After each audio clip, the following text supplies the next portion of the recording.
This podcast is made possible through donations from listeners like you and our partners at Goalie Ashwa Gummies. You can find them at goalie.com. Use promo code The Show Up Dad Foundation to get 10% off your order. Zenderance Active Wellness and Sports Nutrition. Their products are designed to maximize your health. At Zenderance, they strive to support and have a positive impact on the wellness of every hardworking dad. Use my code The Show Up Dad and get 10% off your next purchase. For more info, go to www.zenderance.com. Tall Man Equipment, standing taller than the rest of the competition in lineman tools since 1952. Give them a follow at www.tallmanequipment.com. And last but not least, Adam Lane Smith. He is an attachment specialist who helps people to heal, connect, and build. Use my promo code SHOW, spelled SHOW, for a 50% discount on his attachment bootcamp course. Thank you.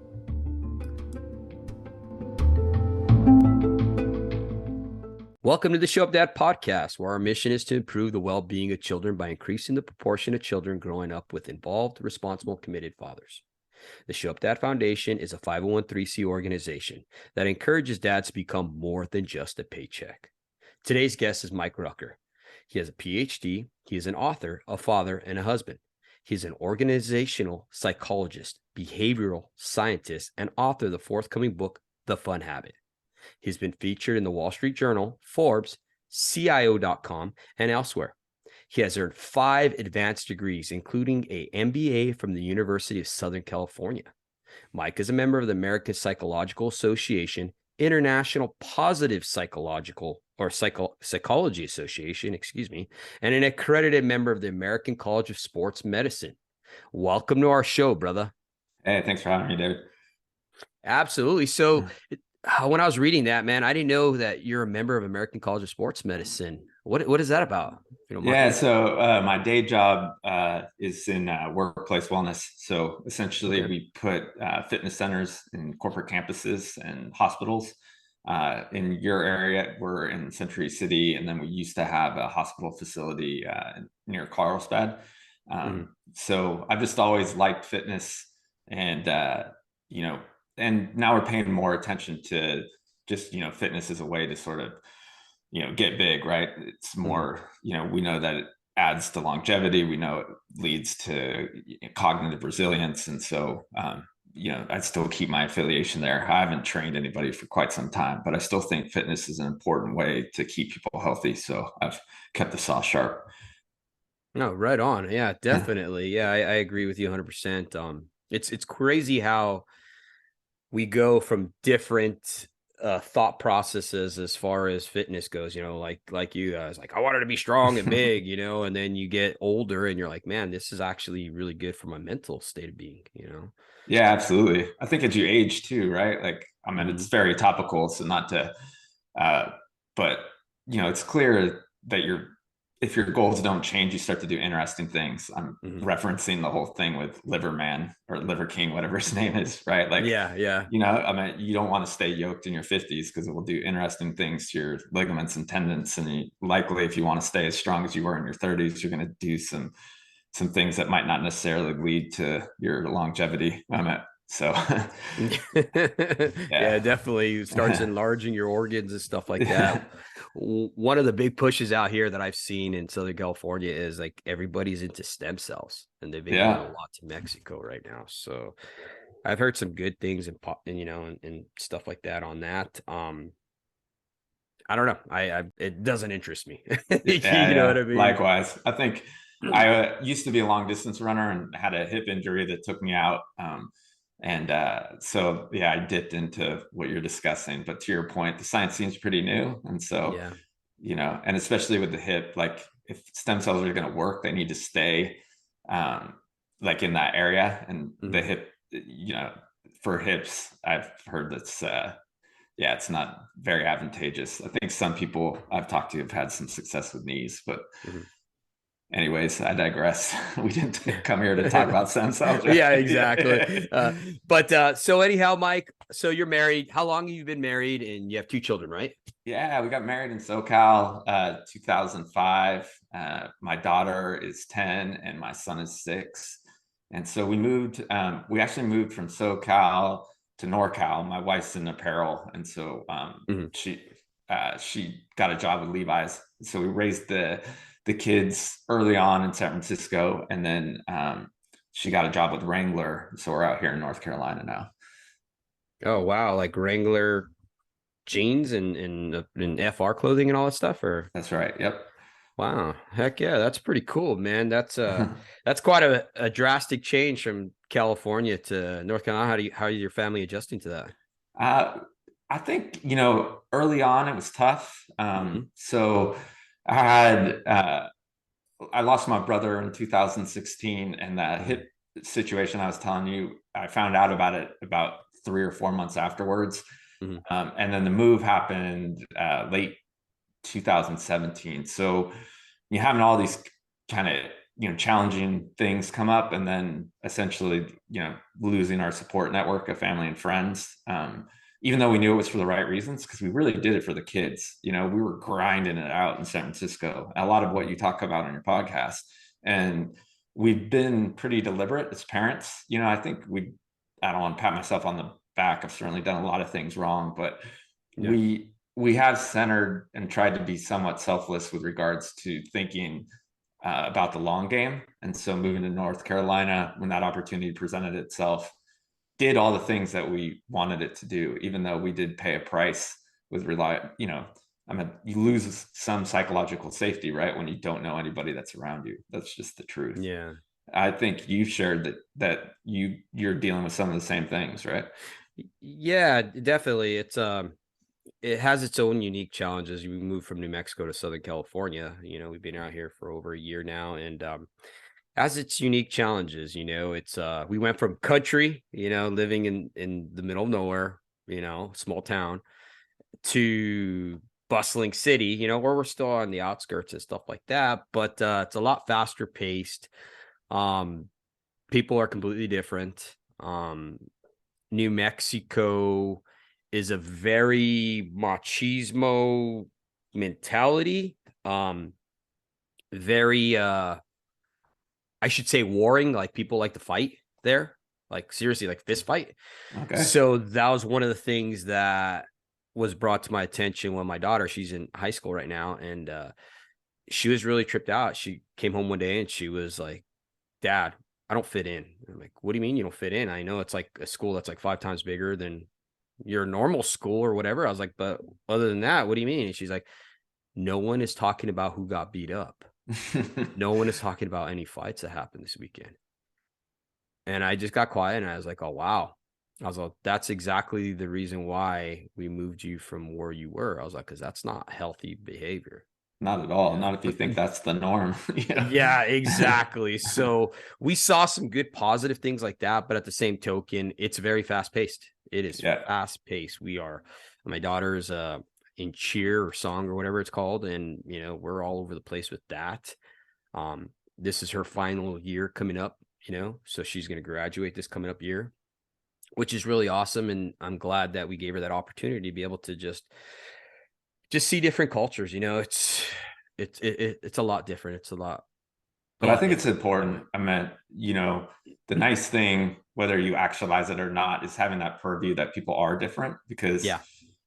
especially as kids are young, I meant, I know you've talked about it before, they model behavior, right? And if so, one, as parents, we get to guide who those models are, but two, if you have a wider breadth, at least there's choice. You're not like, this is Hmm. I mean, fighting's the only way, right? Using your example, like, no, that's not, you're allowed to architect what you think is real. And if you have a a broader swath of examples, generally you can, you have more to choose from. I mean, Hmm. the opposite is true for us, right? We didn't realize how ingrained we were in that hustle culture. And like, so an example I often bring up is when we moved here, I meant, the South has its own problems, right? Everything Yeah. is going to have ups and downs, but people here, there's something to be said about Southern hospitality. And so whenever there'd be a bottleneck, Hmm. we'd have our California mindset and just try and speed up to, Yep. do everyone here just politely gets in the line. And it took us like 18 months to get used to that. Like, are any of you in a hurry? And no one is, No. it's, and it's, to be honest, I find it endearing. Like when after that initial anxiety kind of subsided, like, because you're redlining, right? And that, so there's a mismatch of energy that doesn't feel comfortable. No. But once I slow down, some of the things that did make me anxious, because I was able to be a little bit more mindful and a little bit more grateful, like I found that helpful in my own, evolution of self, as it were. No, for sure. Yeah, that grinding and that bustle, man. That it's funny because I lived here 20 some years ago, right? And I was in the military out here in San Diego area, North County, and in Miramar or Pendleton? Down in Coronado. Okay, Yeah, the nice. amphib base down there. Yeah. And so I was stationed down there, and it's kind of funny because I vowed I'd never come back. I was like, I'm done with this place, And yeah, I wound up coming back, and I always told my wife, because she always wanted to move out here. I was like, man, it's so fast out there and everything. And now she's like, man, I understand what you meant. She's like, these people drive fast. There's no such thing as a fast, slow lane or anything like that. It's like people are just like zipping around you if you're in the way, So like you said, it has its own unique challenges, and we're enjoying it. And it's all part of the experience. That's the one thing I heard on a previous podcast from a guy named Nathan Padilla. He says it's not up to us to make our family, our wife, our children happy, but it is up to us to create an environment where they can experience happiness. Absolutely. Yeah. That's what I'm trying to do. Just trying to make the memories. You know what I mean? Yeah. No, and I think novel experiences, whether it was by design or not, are always helpful, right? One of the things I unpack in the book a little bit is just when we habituate behavior, by proxy, it's not that exciting, right? And so, certainly that doesn't mean that you have to move to a new place, but if you're always kind of engaging in a routine activity that no one really finds fun, the way we know the brain stores those memories is kind of just lumps them together as, one uninteresting fact. And it doesn't, it doesn't create those things that we can relish and create bonds with. So I guess through serendipity, it's neat, right? Because now you get to sort of explore a new territory.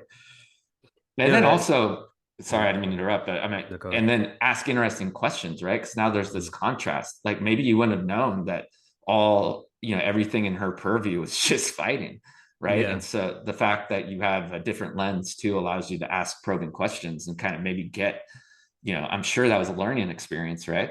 Oh yeah, for sure. Yeah, it was definitely a learning experience. I mean, it not only opened my eyes, you know what I mean, but it got her to see that that's not okay behavior, that's different. You know what I mean? So like I said, I mean, it's been eye-opening, and it's just amazing to see that there's different choices, different experiences that she's being able to go into, and see for herself. That's part of becoming a healthy adult. She's a young adult right now, and she's getting to experience all these different things and start making the choices, you know what I mean? Instead of being limited. Because like you said, back where we were, there was a limited amount of choices. And I see that that's where the kids started falling into getting in trouble, because there's really nothing to do out there. I mean, I've had buddies that would come visit me, and they'd be like, my God, Dave, they're literally, you can drive for 100 miles in any direction and there is nothing out here.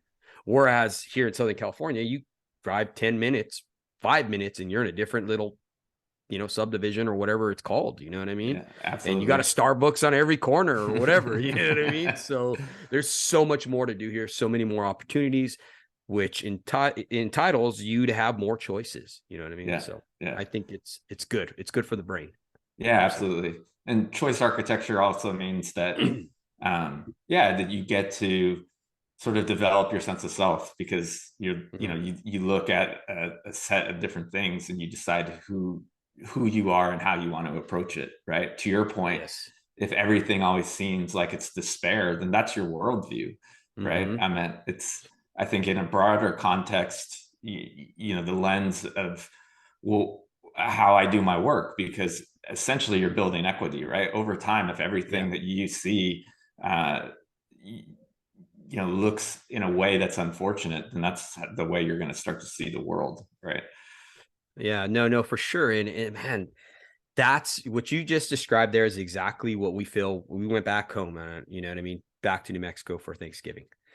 And immediately, as soon as we got into that state, we felt this like heaviness, right? Like heavy. And we, you know, looked at the people and saw that they were joyless, brother. Yeah. Joyless. Like seriously, like they're not happy with anything. Just, you know, we went to a couple of local places that we had missed, you know, to go eat. And we're like, oh, we're going to try this out, you know. And we walked in there and the people were like pissed off that they're going to take our order. I mean, seriously, they're just angry. And I'm like, my gosh, you know, why are you so angry? Be happy you have a job. You know what I mean?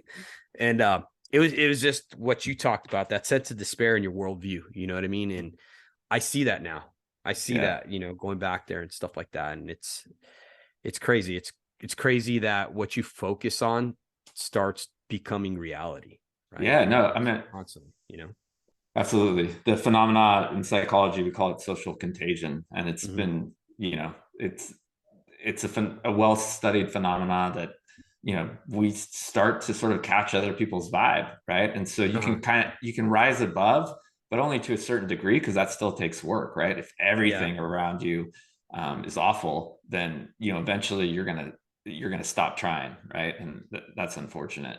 And I think too, like what you just described, change is difficult, right? So, like you Yeah. said, you and I both have commented on, it took some work, and now we feel a lot better about it. We've made some friends. COVID was interesting in the sense that a lot of people here in the South, and I have no opinion about it, but you know, tended to find their tribe through church, which is fine, but we didn't, immediately find our church. And so when COVID happened and all the churches closed down, communities kind of came out of their house because they didn't have anywhere else to go. And, so we made a good, nice collection of interesting folks from all sorts of walks of life, because there were, like as awful as COVID and the pandemic were, Yeah. we were all feeling lonely, right? So it was neat. But since then we've been fine. But where I was going with that is when we go home now, Mm-hmm.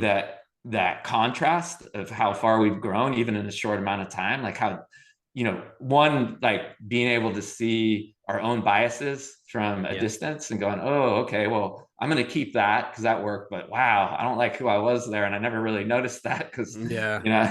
that can be kind of heavy too, right? Not that fun. Like you said, like we Mm-hmm. lived here, because obviously like you can find joy in most places, but Yeah. I think, what's neat about venturing somewhere else, even if you go back to, home, quote unquote, you come back a changed person. That's just part of the process. Yeah, exactly. And if you ain't changing, you ain't growing, you know. That's right. Yeah. So, you know, we got to develop, we got to grow, you know, in all areas of life. One of the reasons why I asked you to come on, Mike, is to talk about these two rules of having fun with your kids, right? Can you elaborate on that, brother? I thought it was pretty interesting and I just wanted to pick your brain about it. So, Yeah, this is only in the context of fun, right? So mm-hmm, certainly there are moments as parents, probably the majority, that where we potentially want to teach, or we need to adult because there's something that needs to be course corrected. But if mm-hmm, we're truly trying to co-create um, something fun for our kid where we both want to enjoy it, mm-hmm, then the two rules that I suggest are: one, you let the child lead, because oftentimes we want to prescribe what's fun for us and then just assume that they'll do it. And that's fine, again, but in the context of transactional analysis, mm-hmm. that's still a teaching moment, right? You're like, I think this is fun and I want to teach you why you should think it's fun too, right? Yeah. So rule number one is really taking the child's lead. Like, what do you think is fun? But then the second is, it's not fun unless you both enjoy it, right? And Mm-hmm. so an anecdote that I often bring up, um, is that I wanted to go to this thing called the Rise Festival. It's out in the desert in Uh-huh. right outside of Las Vegas, and it's kind of this quasi spiritual Burning Man thing. It's fun for kids still, but it was right after I lost my brother, and I kind of wanted to just release all that negative energy. And so Yeah. I went in with kind of the spiritual vibes, right? But my daughter loved this Disney movie called Tangled that has like a big lantern scene, Uh-huh. and I showed it to her, and she was all fired up to go. And so I was like, okay. And, I assumed that this fun thing that we were going to co-create, because I wanted to take her, she was going to play by my rules. But I didn't approach it with any empathy. I didn't ask her what, she wanted, nor did I tell her the context of why I was going. And again, I'm the adult, right? Like she's too young to figure out the complexities of this. And so we go out there and I'm like, it's a beautiful thing. And I want her to like kind of bask in the honest. And again, that's under the context of like creating this fun thing to do, not because I wanted to teach her some lesson. And I was just super annoyed because she's an introverted, fun-loving person. So she ran, everyone had their blankets down. She was running over everyone's blankets, like checking out people's lanterns. I just completely got out. Yeah, exactly. Having fun. Right. Yeah. And no one else was annoyed. It was only me. Right. Because I needed to like control it somehow. And also it was kind of, it was a fun thing of just me, we weren't co-creating this moment. Right. It was me wanting her to kind of be subservient to what I thought was going to be fun.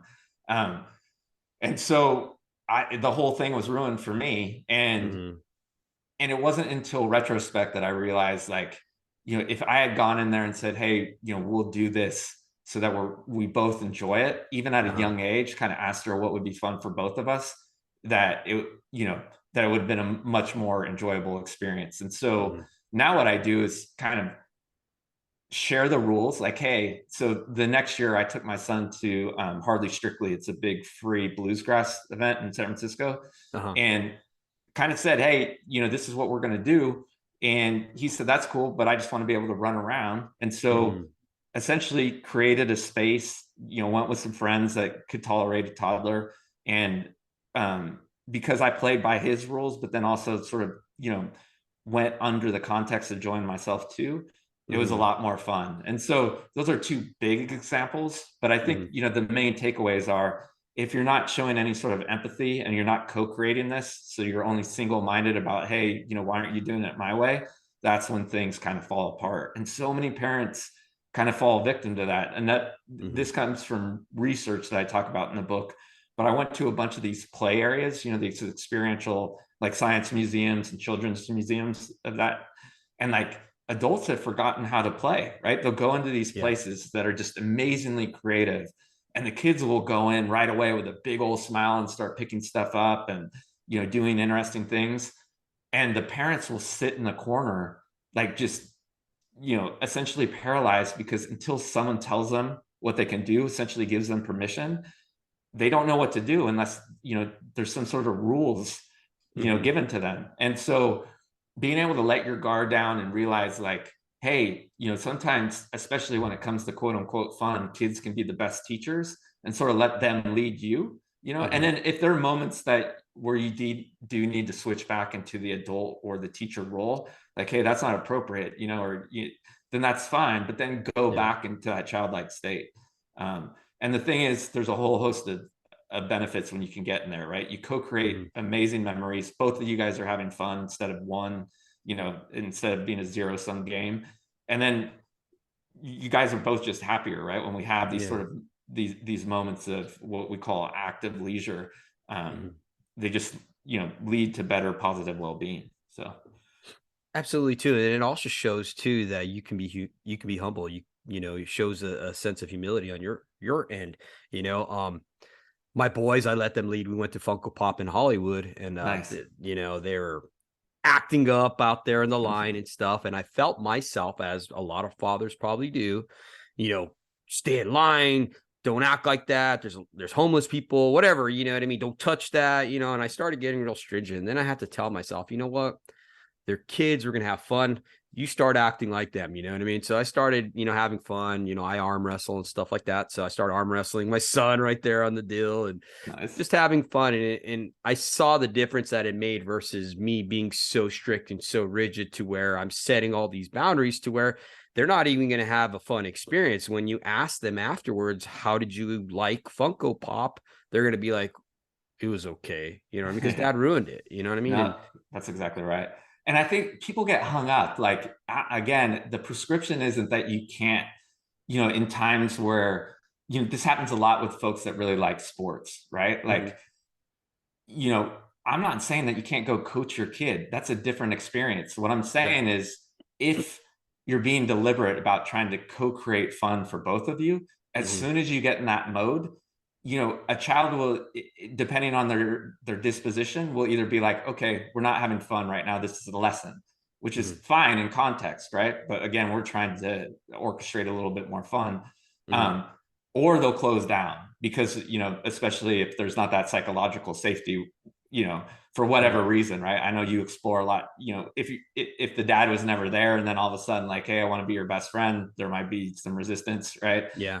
Or it could be the dad's just not very good at coaching, right? Whatever it is. But again, when you can get back to fun, you start to think in a nonlinear fashion, right? And like oftentimes it's just that simple reframe. Like think about when you were a kid, you didn't, like if someone wasn't fun to be around, then you generally ditch them as a friend, right? Yeah. So like if you're trying to create an experience, where you're trying to develop that particular bond, a joyful experience, then just realize like it takes two. It can't be something that you prescribe. But again, just for the parents that have resistance, that doesn't mean that you can't flip back and go, hey, you want to be a better football player, this is a teaching moment, we're not here to have fun, listen to me. Yeah. Yeah, definitely. It's crazy because I liken it to water, right? Everybody, I have so many fathers I talk to, and they all want to be strict and stringent and whatever, you know what I mean? And I try to use the water analogy where, you got to be like water, you got to be able to flow. You're too rigid, I tell them. I was like, water isn't weak. Water can change the course of mountains, just like the Grand Canyon, it can carve out stuff, you know what I mean? But it flows, it goes with the flow. You know what I mean? It can be strong at times, you know what I mean? It's got to have that flexibility, but also be strong, and that's what we need to be as fathers. We can't just always be the enforcer. A lot of times when we leave the house to go to do work or whatever like that, the mom's the nurturer, she's the one that deals with everything or whatever, and then when we get home, the kids are acting up all day, and guess what? Dad becomes the enforcer, and that's what they start recognizing us as, the guy who, when I get in trouble, is going to come and paddle us or whatever, dish out the discipline. And we need to change that narrative. We need to be able to be that guy who knows how to have fun, to relate to them, to go to their level. Yep. And that's amazing. And again, it doesn't mean you have to be either or. It's not, because kids do need their fathers, right? And I'm sure you've explored it at length, what can happen when we're not there. But at the same time, especially for folks that are like, yeah, you know what, I just wish life was a little bit more joyful. Like, you've got folks that can be, if you're kind of struggling in that area, they're the best teachers. They'll remind you of, who you were. And sometimes, when it's at its best, they'll unlock things that you push down because of what, maybe life hardened you so much that you forgot how to have fun. Right. And so like, and again, it's not a Boleyn thing where like, well, if I'm like that, then then I'll be a bad dad. Like, no, man, have that transition ritual, or again, like understand that you can flip back and forth. But if you're trying to have fun with your kids, co-creating it is such an important part that a lot of us miss. Again, that empathy and listening that it sounds like well as well. Yeah, definitely. And it's crazy too, because like you said about the listening, they will get your attention. I did a post the other day about that, and it's absolutely true. They're going to get your attention one way or another, whether they be acting up in school or getting good grades. They want your attention. You know what I mean? So yeah. And if you don't give it to them, well, one, now we could just get into the bullet list, right? But think of all the things that you're replacing, right? Like that probably are potentially doing harm. Like, the more you can get them off of social media and have them realize that they have autonomy and agency to create their own joy. So they're not just sitting there and, comparing themselves to folks, some sort of ideal that you have really little control over, or potentially having FOMO. Like if they realize that they can enjoy themselves at home, then you create a much safer place, right? If you're just, if you're always resistant to that, they're going to go look for joy other places. And it's not necessarily like a control thing, right? But it's nice for them to know that there are those opportunities closer to them, and that's what creates that, stronger social bonds, because of course, families go through tough times. That creates bonds as well, but Yeah. it can't all be negative. We called it broaden and build, right? I mean, you want that broad swath so that they know that home is a safe place too. Mm-hmm. No, definitely. One of my good friends, Miguel, we were going through a tough time last year, and a guy I look up to and stuff like that. And I was telling him, he's like, man, you can't, he's like, yeah, you guys are dealing with a lot of stuff right now. He's like, especially with the move and everything. He's like, but the kids can't grow up thinking that the house is cold, or the environment that they're growing up is always tension. He's like, change it up, have a puppet show, do something fun in the house so they know that the house is safe. It's not a Yeah. place where there's a lot of tension, and he was absolutely right. You know what I mean? And that's something that we have to remind ourselves as parents that we need to do. You know what I mean? Because home's supposed to be a place where it should be safe. You know what I mean? If there's a lot of tension at the home, you're not having fun at the home, that's not a good thing. They're going to find it elsewhere. Yep, absolutely. And I know you've talked a lot about modeling. I mean, it's just, Mm-hmm. there's two things, right? One, it Mm-hmm. helps you understand, like, what is it that's going to bring joy. You learn more about yourself, and you certainly create a space where they might share more, right? Mm-hmm. Because they're you let your guard down when you trust somebody, through that. I mean, through laughing, and like, you feel safer, and you build better rapport. And then the other is you realize that, yes, bad moments happen, but so do good ones, right? So that even if Mm-hmm. you are in an interesting situation where, an unfortunate event has happened, even if, it's two partners deciding that, ultimately that union isn't going to work, knowing that good things happen in conjunction with bad things are so important when it comes to resilience. I mean, we know that's where the glue lies, right? To keep people Mm-hmm. together so they don't fall apart. No, I like that. I like that a lot. Yeah, definitely. You got to have that resilience and that glue, like you said. One of the things that I thought that was awesome when I was hearing you talk about was how, as fathers, right, we want to have fun with our kids, right, and still have that autonomy to be able to correct them and stuff like that. I think a lot of times with fathers, we don't know how to do that. So we automatically, or even just parents, you know what I mean? We fall back into wanting to be their friend. And I think that's very dangerous. Yeah. When you want to become your child's friend instead of reminding them, hey, I'm your parent. I want to have fun with you. I love you. I want to engage with you. I want to, connect with you. But at the same token, I have a responsibility to make you a better person as well. You know what I mean? And to raise you, you know what I mean? And I think that's where a lot of people get hung up on. They get into that friend mode. What do you think about that? Yeah, so I'm going to give you more of an opinion. A lot of the Yeah. stuff that I talked about is well researched.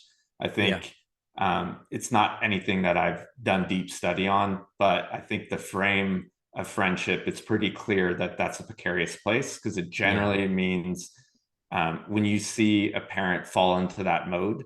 Right. And again, I'm using that as like a linguistical construct, right? Like, Mm-hmm. but generally when someone's trying to be the child's friend, it's because there's something that's gone so wrong, they're trying to pull them back, and they think that's the easiest way. And it's generally done through like weird gifting and doing things that just abiding rather than directing, right? And so I Mm-hmm. agree with you from kind of an anecdotal standpoint that when you see parents kind of feel like they have to get into that mode, it's Mm-hmm. generally because something's gone awry, right? And like there's something lacking. They're either not at home enough, or perhaps they did something wrong and they're trying to make amends. But yeah, it's in that context, it Mm-hmm. there's certain things that just aren't happening, right? And so reminding that I'm still here to sort of be a teacher, be your protector, and make sure that you don't turn into an asshole. That's my primary job. And so sometimes creating psychological safety, figuring out what went wrong and course correcting that on a much deeper level than just trying. I think if I was going to frame it in a discrete way, it would be that friendship mode Mm-hmm. is pretty surface level. It's like, hey, I just want to get back on a good footing so that two of us don't don't feel repelled by each other. But generally, if you do the deeper work, like, hey, what happened wrong? Let's figure that out. And then, so you can get back to parenting. But that usually takes work. I think that's why you don't see a lot of parents do it, right? Because, it's time and effort. Where, just buying stuff for your kid, or, hey, let's go out and do this superficial stuff. In the research that I had looked at, I think there's something wrong with, this idea of quality time. Certainly seems like, B- dads that spend a lot of time with their kids tend to fare a little bit better than, folks that think they're hitting grand slams but are only around an hour out of the week. Yeah. Yeah, definitely. The research shows that a dad who's just there significantly increases the potential for the kids to be more successful in life, whether it be not getting pregnant at a young age, to going to prison, yada, yada, yada, so yeah, that's just the dad being there. That's not him doing anything. That's not him engaging, him being intentional, nothing like that. So I agree with you 100%. The stats don't lie. And it is our job as fathers to be more than just that paycheck. Yeah, absolutely. And that's not to say, there's a certain degree of privilege in that. So, anyone listening that is a military dad, like, there's sometimes, the constraints of your life, you do the best you can, like, certainly not trying to villainize anyone, or, because I think ultimately, if you come from that frame, I mean, I had, my own challenges, like, if it's constantly just trying to course correct into the best lane that you be in, right? And like, so there are going to be times where we're not going to get it right. That's just part of it. We pick ourselves back up and start walking forward again. But I think just to tie a bow in the friend thing, I mean, again, looking at that as a context, like, if you feel that way, maybe try and unpack it. Cause I bet I know dads that are best friends with their kids, and they're great dads, and that's the right mode because they've got everything else right. And so, they're just, the stars align and they have enough in common that's an okay mode for certain times. But as a generality, when I see a parent in that mode, and I don't know if you agree, it's generally because there's something they're trying to course correct, and that might not necessarily, there's deeper work that needs to be done, rather than just kind of surface level, like, yeah, let's go out and do what you want to do. I'll buy my way to, your affection, because it's fleeting, right? We know that. I mean, that I can get back on the rails of kind of understanding scientifically, is that we just know that tangible things, unless they're sort of, devices that are used for hobbies like baseball bats and guitars that have longevity, buying shit for kids isn't a very good path to happiness. No, definitely not. And your kids, they can see through it. They know. They just want the next thing. I mean, I'll throw stones at my glass house. When we first moved out here, I still had to fly back to Cali 4 weeks, every 4 weeks. So I was gone, 1 week out of every 5. And I started buying little trinkets because I liked it. I would get home, my kids, would rally around my suitcases, give me a big old hug, and we're so excited to see me. And there was some genuine excitement about seeing me. And then, they wanted the toy, which I was happy, it wasn't a lot of money. I'm kind of embellishing the time frame. I think it was about 6 to 8 months. They were starting to do Amazon research, bro. And like could care less about me coming home, or just run straight to the suitcase. So I learned that one the hard way. Like, you just need to be super careful, because especially with young kids, like, I mean, we are almost creating a recipe for their own disaster, right? You're making them what we call extrinsically motivated, and that's devoid of love and anything. That's really just a sort of hedonic need for the next shiny thing, right?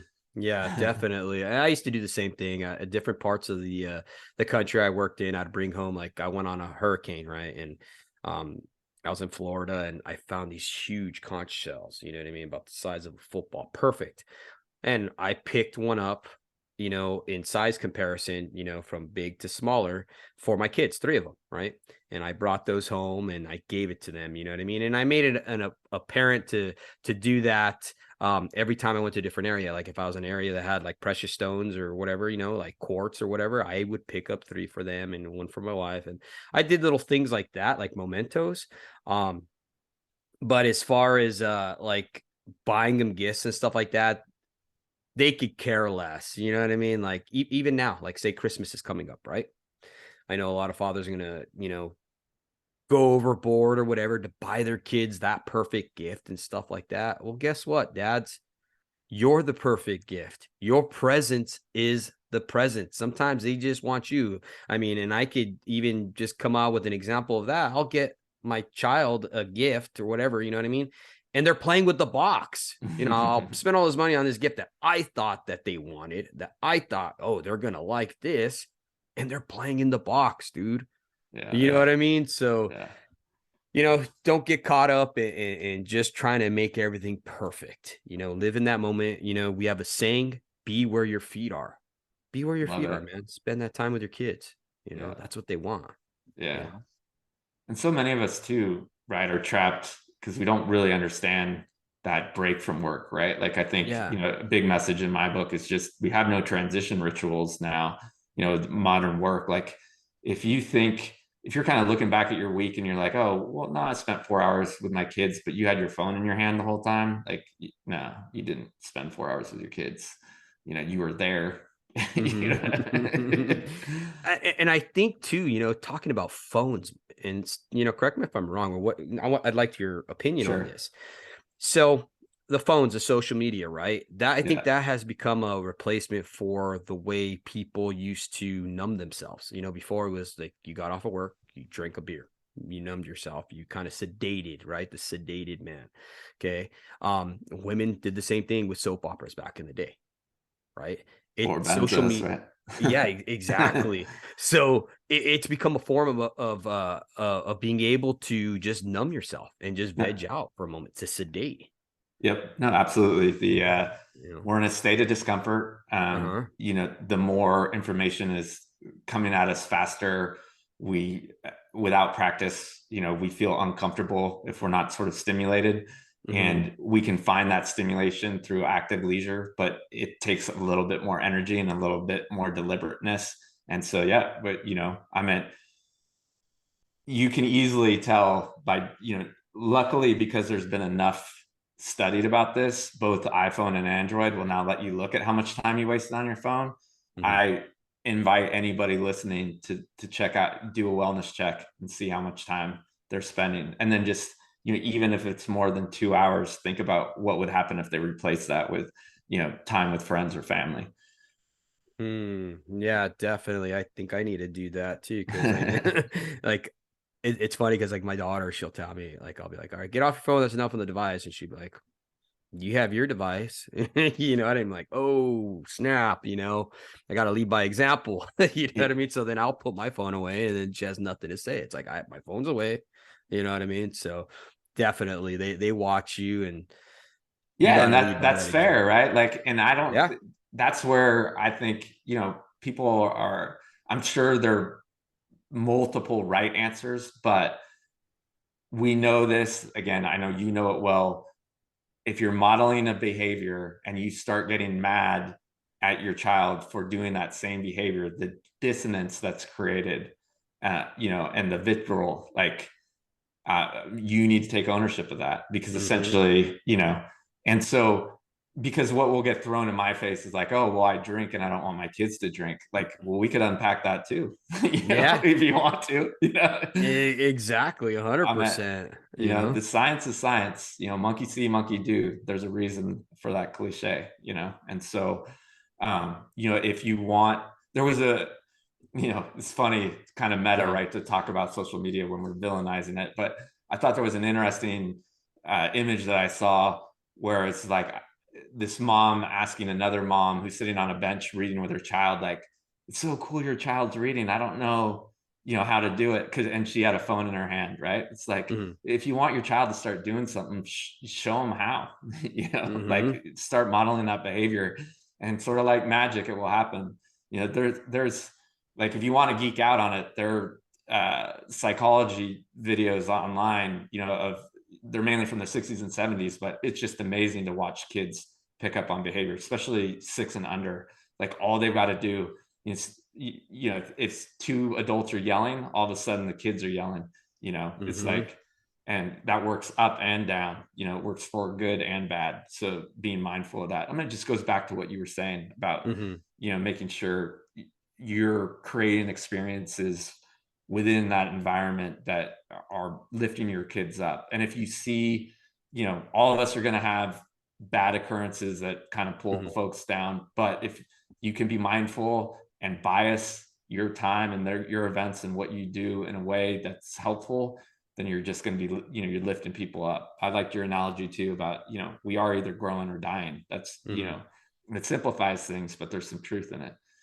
Yeah, absolutely. And man, Mike, the things that I deal with, and other fathers out there too, is just setting apart that time. You know what I mean? Like we all have our bad days, right?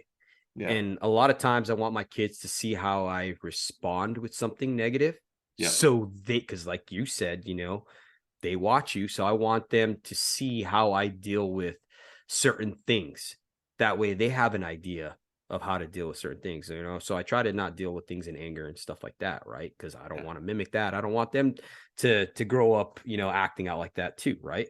But at the same token, there's certain times too that as fathers we need to kind of like step away and be aware, right? That's where that awareness comes in, and know that you're not doing okay, and then communicate that with your kids or communicate that with your spouse and be like, hey man, I need to go for a walk, I need to do something, I am not okay right now, and I don't want my kids to see me like this. Yeah, no, that's you're spot on. I think, not to show you grace, like clearly we've talked about, things that you can do, but you need to feel psychologically safe too. And when you're not your best self, luckily you're, hopefully you're in the type of partnership where you can get that grace and space.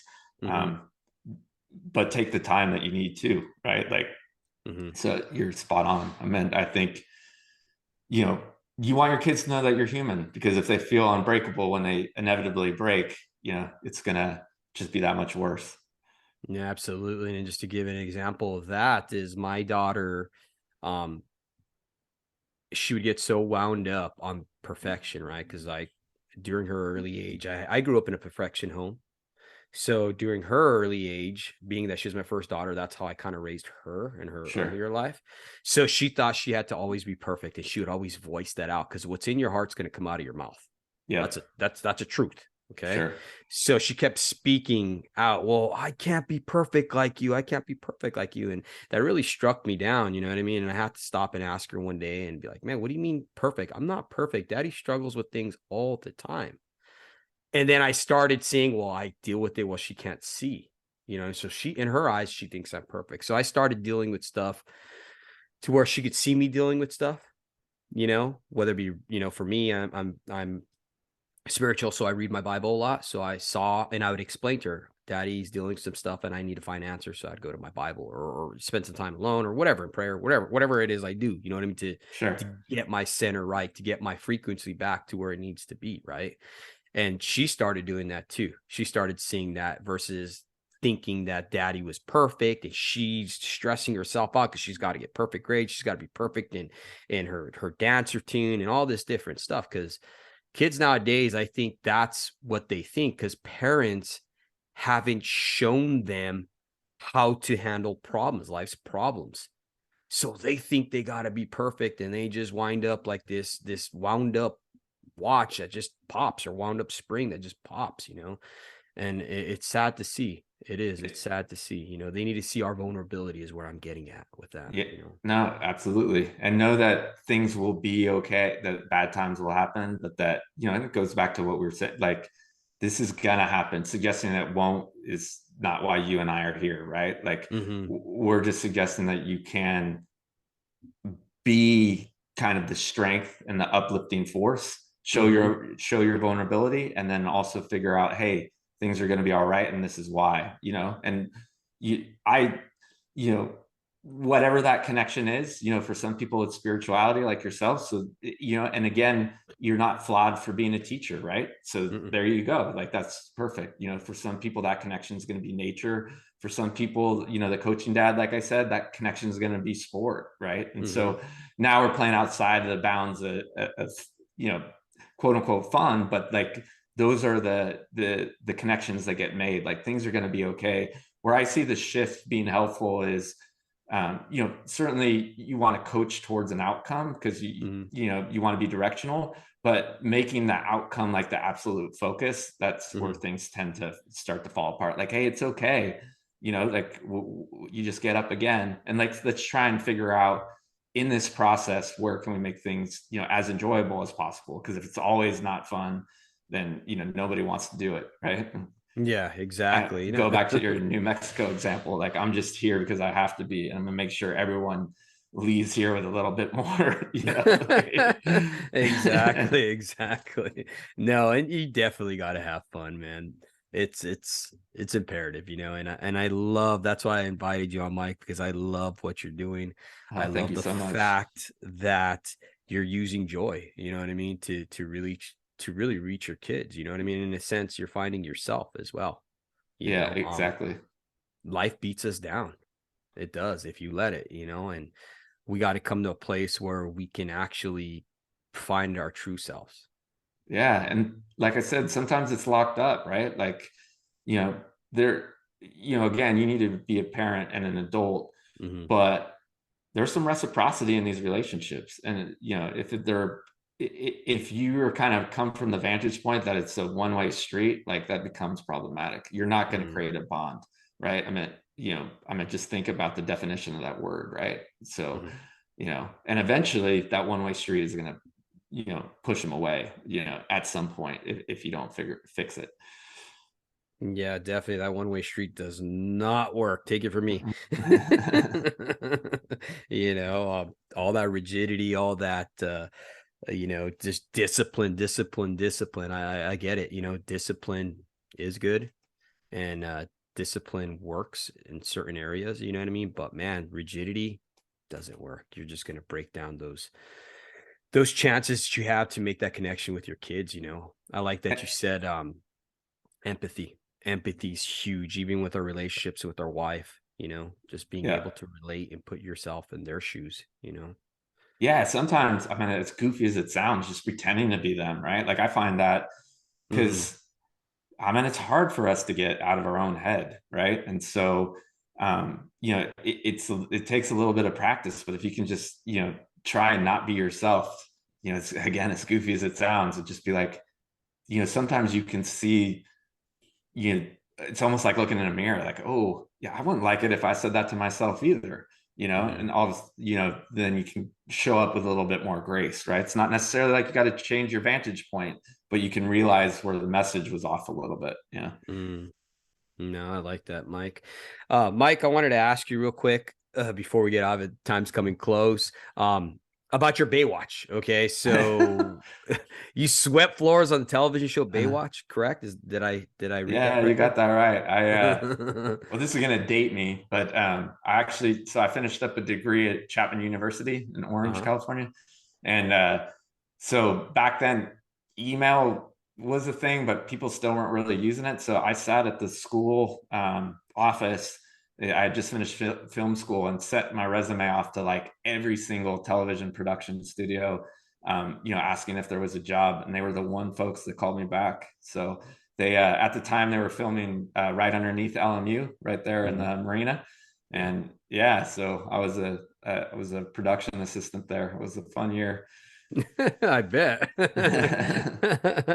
What did you learn from that experience? Like, Probably that entertainment wasn't for me. I mean, people in entertainment grind hard, and I would yeah, just kind of the evolution. It's not fair to blame this all on Baywatch, because then I went on to work at Universal. But those folks, they show up at 8 and leave at 8 p.m. Show up at 8 a.m., leave at 8 p.m. And most of them are doing things on the weekends as well. I saw a lot of people with superficial relationships, but not with partnerships. And I kind of figured out, hey, if I want to be in a loving relationship, I'm going to have to get myself out of entertainment. So, yeah, a little bit of my backstory is then I got lucky because that's when the .com boom was. I've sort of, started to like technology after that. And yeah, I got out of entertainment, but I love those times. I got to, hobnob a little bit. And, like you were saying, life's a tapestry, right? Like you don't want to Yeah. stay in one place. So I reminisce those times with a lot of affection, but I wouldn't want to go back. God bless people that are in entertainment, but it's a hard life. Oh yeah, for sure. And it's good to see that you experienced that and you made the decision, hey, that ain't for me, Yeah. So life's all about those experiences, brother. Well, Mike, I wanted to leave here now, letting you have an opportunity. I know you got this book coming out. Can you share with our audience about it a little bit and where they can reach you and get it and stuff like that? If you Yeah, don't mind. thanks so much for the opportunity. So the book's called The Fun Habit. It's essentially what we talked a lot about on this episode, Mhm. just really being deliberate about your time, especially if you find yourself sort of wondering why you're not happy. I kind of unpack why that might be. And then, there's some tools in there to, start to index some more joyful opportunities in your life. It's available now for pre-order. It drops January 3rd. People just want to kind of learn more about, my research. Have my website's michaelrucker.com. Okay. Well, right on, Mike. Thank you once again for coming on here and just sharing everything that you did. I know it's going to have a tremendous amount of impact on our listeners, especially for all you show up dads out there who are listening and want to be better for your kids and your family. So thank you once again. And I'll go ahead and put it down in the show notes when, all the information there is. That way they could reach out for you. Thank you so much. Thanks for having me. Absolutely, brother. Thank you.